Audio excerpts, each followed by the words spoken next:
In my previous job, I had hurt myself. I had hurt my shoulder. I have limited use of my whole arm now, the right arm, and I'm right-handed. The arm aches and hurts. It goes clear back into the shoulder, across the chest. I have constant pain from it. It shoots up the neck, gives me migraines. And they, the company where I worked, that's one of the reasons why I left the company early, 4 years shy of retirement, because they just, you either do the job or else. And it just got where I couldn't move my arm at times. I just couldn't move it at all. I couldn't physically do the job anymore. I'd been there 32 years and basically beat my body up really bad. I quit my job. I just resigned, gave them 2 weeks notice and resigned. So I lost a lot in retirement. They weren't going to pay any of my, once I left the company, then they wanted to wash their hands and not do, pay for any physical therapy or anything for that shoulder. I'm right-handed. You can't sit at a computer because your arm has to be stretched out for that. Scanning groceries, you couldn't do that.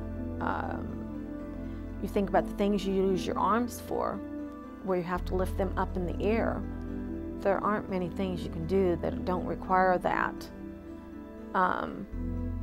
So no, I can't. There isn't anything I can do for gainful employment compared to what I was making when I worked in the plant. My husband passed away this past year, and he helped with the wrongful death. My husband was on his Harley. He had pulled over on the shoulder of the road and was stopped.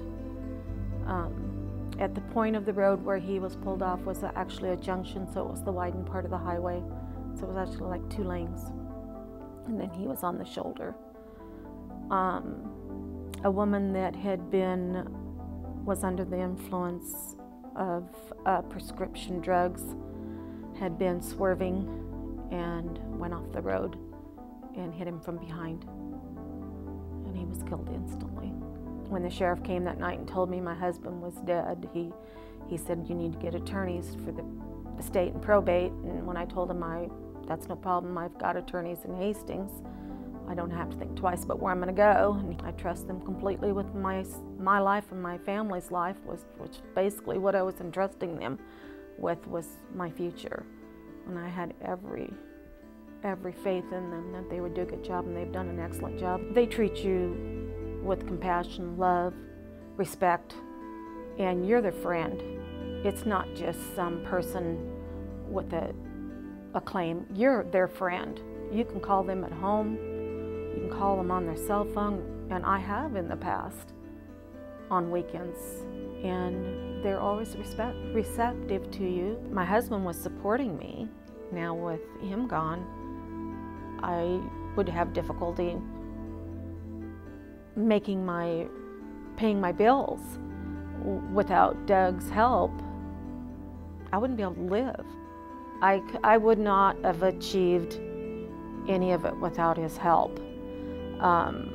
Without his help, I wouldn't have gotten anything from workman's comp. Without his help, I wouldn't have been able to get disability. He was beside me every step of the way, and getting through this past year has been extremely difficult for myself and my family. And Chris and Doug both have just been remarkable. They treat you with love and compassion. He has helped me put my life back together. They've helped me get back on my feet and show me, what I need to do to move forward. Without their help, I wouldn't be able to do this today. They've helped make me stronger through all of this.